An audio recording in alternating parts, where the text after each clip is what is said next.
हाय, hello, नमस्कार.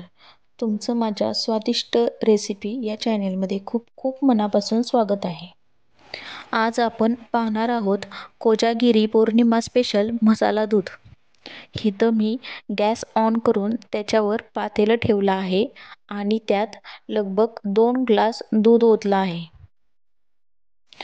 गॅसची flame वाढवून दूध छान तापवून घ्यायचं आहे, म्हणजे छान दूध उकळलं पाहिजे.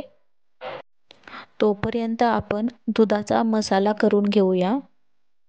आता मी 4 काजू, 4 बदाम आणि 1 विलायची घेतली आहे. त्याची बारीक मिक्सरमधून पूड करून घ्यायची.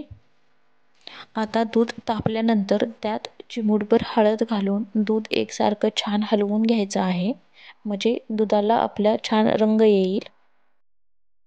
गॅसची फ्लेम लो करून दूध छान 5 ते 10 मिनिट उकळून घ्यायचं, म्हणजे दूध छान दाटसर होईल. आता दुधामध्ये आपण जो मसाला बनवला होता तो टाकायचा आहे.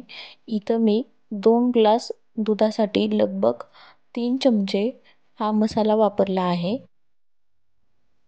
आणि आता यात 2 चमचे साखर टाकून खूप छान पद्धतीनं हलवून घ्यायचं आहे.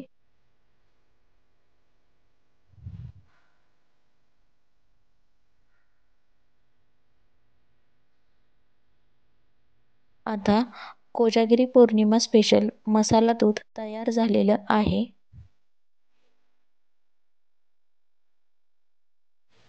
जर तुम्हाला माझा व्हिडिओ आवडला असेल तर नक्की लाईक करा, शेअर करा आणि सबस्क्राईब करा. आणि हो, जर तुम्ही ही रेसिपी ट्राय केली तर मला नक्की कमेंट करून सांगा की ही रेसिपी कशी बनली व तुम्हाला आवडली का. थँक यू फॉर वॉचिंग स्वादिष्ट रेसिपीज कोजागिरी पौर्णिमा स्पेशल मसाला दूध. Thank you.